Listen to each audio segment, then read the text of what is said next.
and welcome to Property Question Time. I'm your host, Taylor Welch. This is the show where you can ask your property-related questions to our panel of industry experts. Joining me today are Aaron Valencia, the A-Game agent of eXp Realty, Heather Kingston, realtor with the Cates Group, and Tyler Haley, broker with Risen Realty Group. Thank you all for taking the time to be here with us today. Thank you for having us. Our very first question is about homeowners associations, and it is directed to Aaron. The question reads, what are the main objectives of a homeowners association, and is it a legal requirement to agree to join one? Okay, so there's a couple of different types of homeowners association. There's a voluntary homeowners association and a involuntary membership. So voluntary means that you have the right to join or you don't have to join. Involuntary means it's mandatory. You know, if you're going to be living in that subdivision, then you have to join that HOA. Essentially, the homeowners association is created to maintain the value of your property within that subdivision. They basically want to put regulations, stipulations, rules in place to make sure that people abide by them, and the purpose is to keep your property values at a certain level. So that's the reason why they're there and what they're kind of good for. Thanks, Aaron. Our next question is for Tyler. The subject is property values and water. The question reads, does the supply and drainage of water have a massive effect on the price of property? Absolutely. Let's talk about the supply first.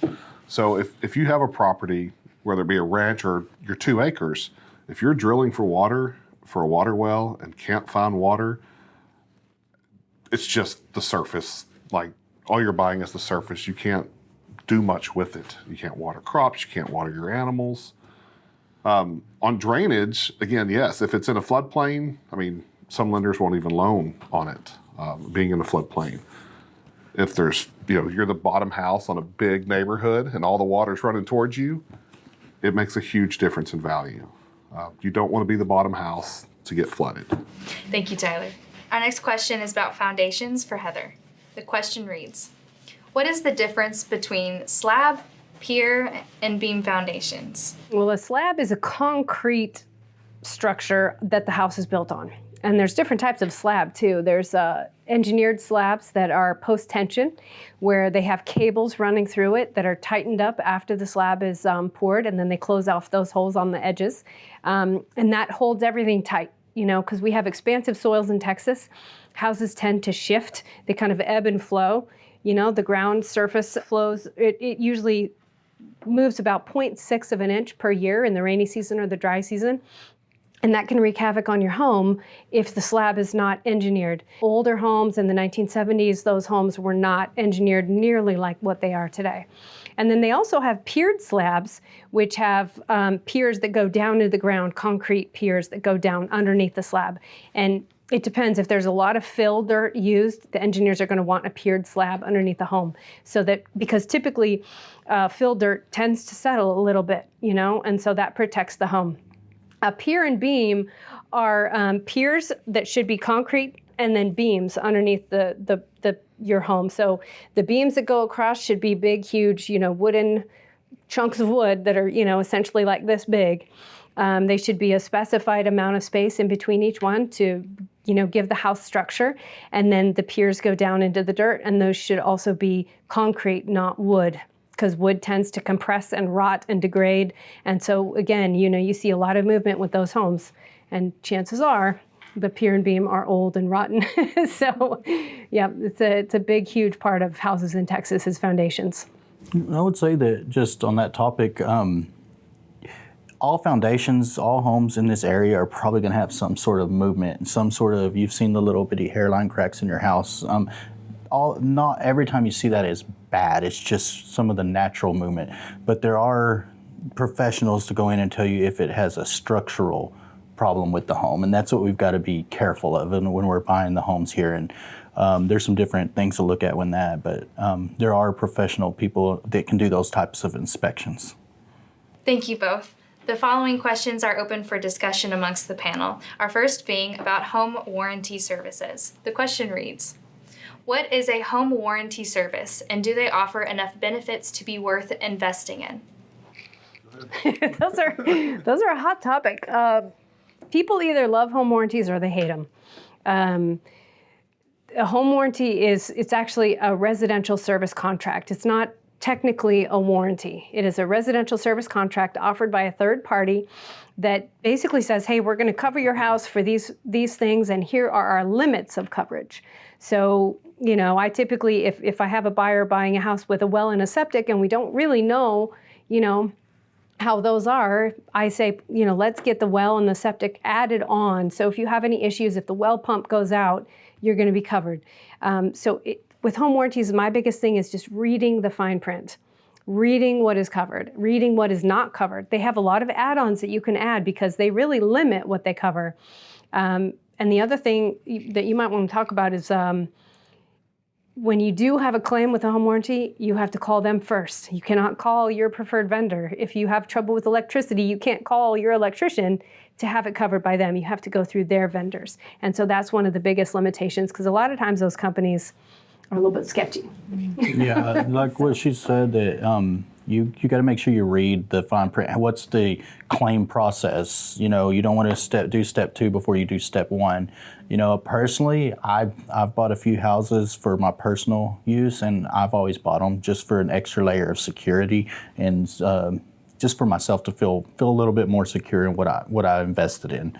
I think we were talking earlier. I think you've invested in some. I personally use them as well.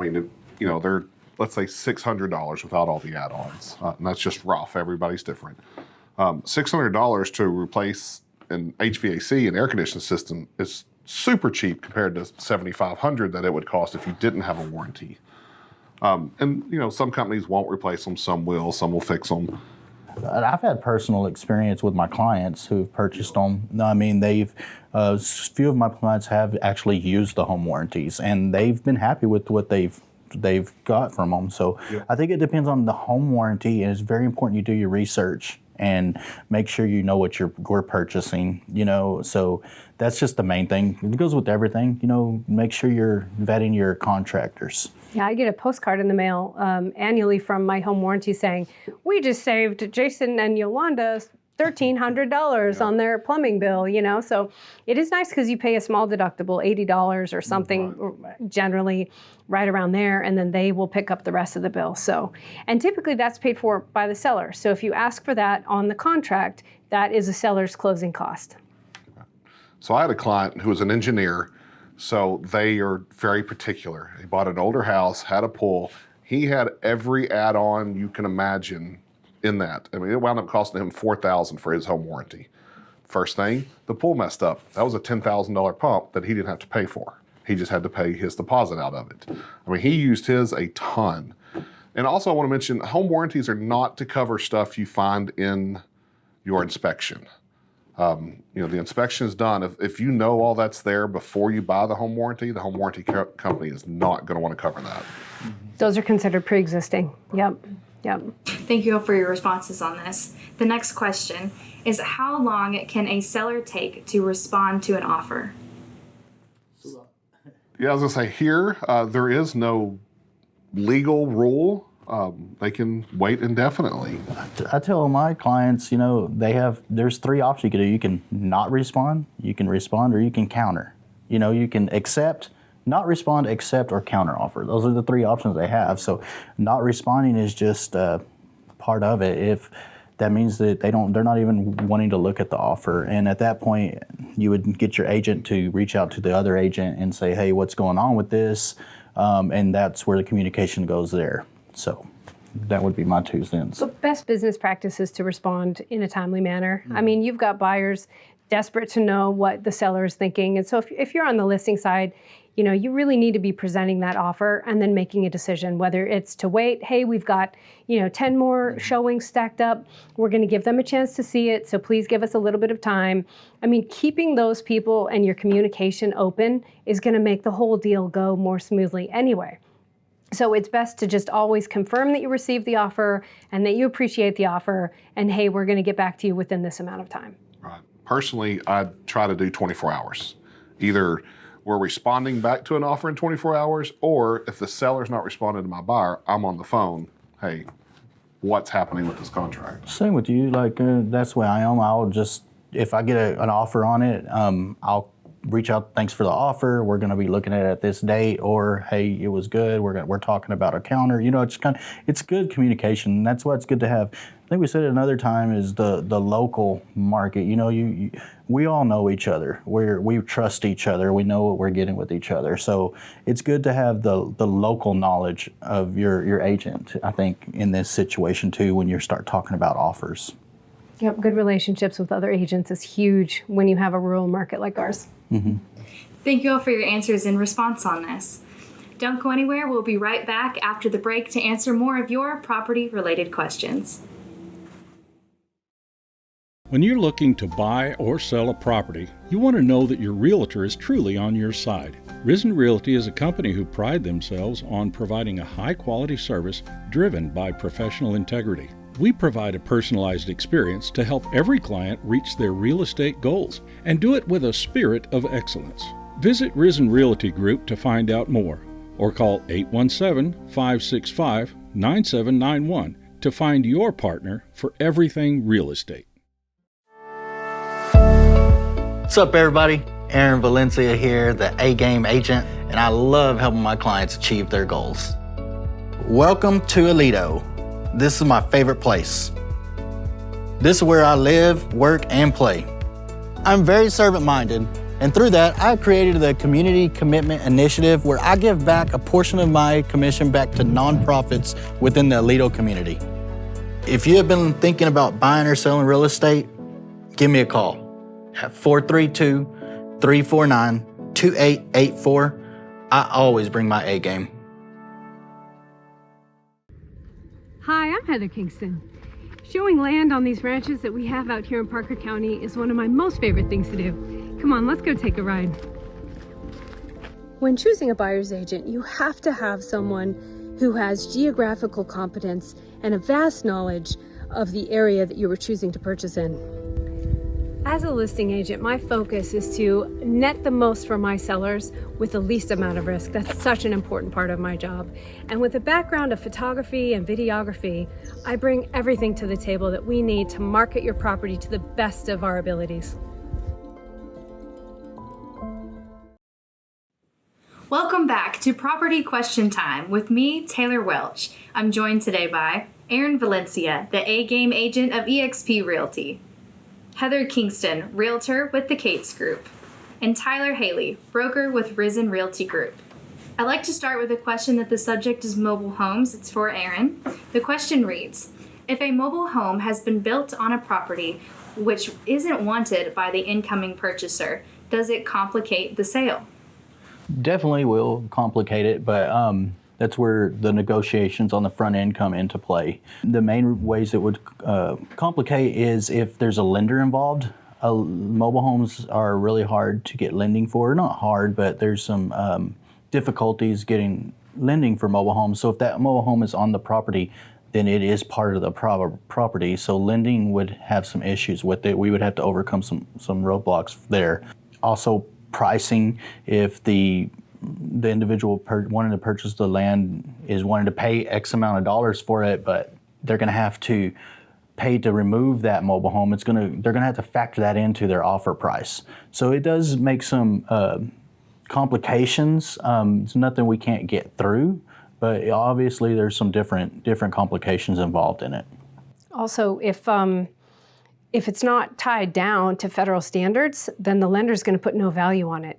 So you might have the fanciest mobile home known to mankind, but if it's not tethered down with concrete blocks and straps, then the lender calls it personal property, and there's no value. They will give it no value. So that can complicate it, especially if it's just mobile home plus land, and the value is in the mobile home. If the lender can't give it value, then it'll be difficult. And there are specific loans that if it's in a terrible falling down condition, the lender will require it to be removed. So if the seller doesn't have, it's going to be in excess of $5,000, probably closer to 10, maybe, to get the mobile home removed if it's falling down, and the seller doesn't have those funds to remove it prior to close, you're not going to get funding on that. So it can absolutely complicate the deal, but it's nothing we can't work through, but it'll complicate things. Yeah, I just had that happen. I was representing the buyer who wanted to buy the property, and the seller was not paying to have the mobile home removed. The lender, it was contingent on the lender or on that mobile home being removed by the lender. So the buyer paid for it, which we don't recommend making improvements until you own the land, but she went ahead and there was a ton of stuff to do. She paid like $25,000 to have everything fixed up, real nice for the lender, and then bought the property. Risky, but worth it, huh? Yeah, for her it was. Good. Thank you all. Our next question is for Tyler about land values. The question reads, I've been looking at plots of land in the Parker County area, and some are very low in cost, while others quite close by seem to be very high. What are the factors that can make the value of a piece of land vary so much? Well, first, I don't know of anything that's cheap in Parker County anymore, any land. Land's just at a premium here. So stuff that can make it more affordable is if you're in flood zones, if your surroundings, if you're surrounded by a lot of crime, for example, that could lower the value. There's so many factors. Water towers, satellites being next to you. School districts, yeah. Because a house could be across the street from another house, one be in Aledo School District and one be in Weatherford School District, and those two prices are going to vary big time. Wind farms. Lots of reasons, and also in Parker County, utilities are an issue, city utilities. So the further south you go into Parker County, like halfway between Aledo and Granbury, there's not a lot of utilities out there. So, if you've already got city utilities going to a property or ready to be hooked up, that price is going to be a little bit more expensive than something out rural that you're not going to have those utilities to. There's a lot of factors, but that's probably the main reasons is school district utilities, some of those stuff that y'all mentioned. So. Thank you. Our next question is for Heather about planning consents. The question reads, who is ultimately responsible for deciding whether a plot of land can be sold for residential or commercial development or not? Well, if you're inside city limits, then it's up to the city. Even if you buy a commercial property that is zoned commercial, but you're changing the use, you still have to go through the city. It can be a complicated process. Let's say you're buying a salon, but you want to put in a shoe store. You're going to have to go through the city and go through the city council meetings. You're going to have to go through the fire marshal inspections and all sorts of things to get that approved through the city. Changing something from residential to commercial is much more difficult because, if you live in a subdivision, that's probably not going to happen because most homeowners are not going to want a 7-Eleven going in on the corner of their neighborhood. So usually like-kind properties are together. Industrial, which are like warehouses, the big warehouses and things like that. And then multifamily, which are like apartment buildings, and then residential. They're kind of all kept a little bit separate. If you're out in the county, there's no zoning. So if you're buying raw land, you might have to look at the deed restrictions, and maybe the deed restrictions tell you whether or not you can put a commercial business on it or not, but you don't have to go through the change of use. However, that's not true for the tax office, because if you have something zoned as agricultural and then you're changing it to commercial, there are rollback taxes involved. Parker County goes back 5 years on taxes for the value of that land zoned in ag, which is a highly discounted exemption going to commercial. So that is something that a buyer needs to take into consideration as well. Yeah. So to elaborate a little bit, the rollback taxes is basically you're paying taxes for the last 5 years of that property value. So if it's $5,000 a year, that's $25,000 extra dollars that you have to pay in tax. The buyer. Yes. The buyer. And most of the cities have these master plans of what their city wants to look like when it's getting built out. So when you're planning to buy a property that you're going to use for commercial, there's a feasibility period in there, which is going to be, it's essentially the option period within a commercial property, and it's a little bit longer. It gives you time to go to the city and say, hey, this is what we're planning on doing, what would it look like? So there's a lot more involved in changing the zoning and what you're going to put there. So there's some protections involved, and there's some longer periods that you can have to do that. But it's always a good idea to make sure you know what you're getting into. Thank you all. This next question is also open for discussion amongst the panel. The question is, if there has been a death in a property, is there a requirement to disclose this? Oh, yeah. It's the type of death. Yeah, it depends on the type of death. If it's natural cause, you do not have to disclose it. The only one that I really know of is murder. If a crime's been committed and someone has died, that's the one you have to report. Or if it was a death that was caused by the property. Yes. So those are the two ones that I can think of. Right, but there's a difference between required and best practice. Right. You know, because if you don't disclose it as a seller, your neighbor sure as heck will. So if something has happened that could stigmatize the property, it's best practice to just be open about it. It goes back to disclosing everything about the property so that it can't come back on the seller. You're helping your seller mitigate risk going forward, right? So suicide, natural causes, you don't have to disclose, but it's probably best to do so. Murder, 100%, you have to disclose that. Sadly, that's all the time that we have for today, but please keep your questions coming. You can send those in via our website at PAX180.com or by emailing pqt@paxtelevision.com. My special thanks again goes to our panel of industry experts. Thank you again for taking the time to be with us today. Thank you, Thank you for having us. And thank you for watching Property Question Time with me, Taylor Welch, and we'll see you next time.